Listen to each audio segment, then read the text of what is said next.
നടനും കേന്ദ്രമന്ത്രിയുമായ സുരേഷ് ഗോപി ലോകമെമ്പാടുമുള്ള മലയാളികൾക്ക് ക്രിസ്മസ് ആശംസകൾ നേർന്നു. ക്രിസ്മസ് വീടുകളിലും ഹൃദയങ്ങളിലും സന്തോഷവും സമാധാനവും സ്നേഹവും നിറയ്ക്കട്ടെ എന്ന് അദ്ദേഹം ആശംസിച്ചു.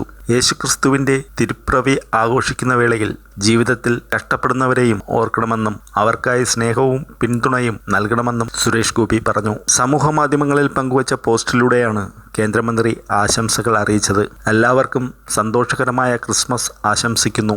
ഈ ആഘോഷക്കാലം നിങ്ങളുടെ വീടുകളിലും ഹൃദയങ്ങളിലും സ്നേഹവും സമാധാനവും സന്തോഷവും നൽകട്ടെ. ദയ, അനുകമ്പ എന്നീ മൂല്യങ്ങളെക്കുറിച്ച് ക്രിസ്മസ് നമ്മെ ഓർമ്മിപ്പിക്കട്ടെ. യേശുക്രിസ്തുവിൻ്റെ ജനനം ആഘോഷിക്കുന്ന വേളയിൽ ഭാഗ്യം കുറഞ്ഞവരെ ഓർക്കുകയും അവർക്ക് നമ്മുടെ പിന്തുണയും സ്നേഹവും നൽകുകയും ചെയ്യാം. സുരേഷ് ഗോപി കുറിച്ചു. മലയാളികൾക്ക് തൻ്റെയും കുടുംബത്തിൻ്റെയും ക്രിസ്മസ് പുതുവത്സര ആശംസകൾ നേർന്നാണ് അദ്ദേഹത്തിൻ്റെ ആശംസാക്കുറിപ്പ് അവസാനിച്ചത്.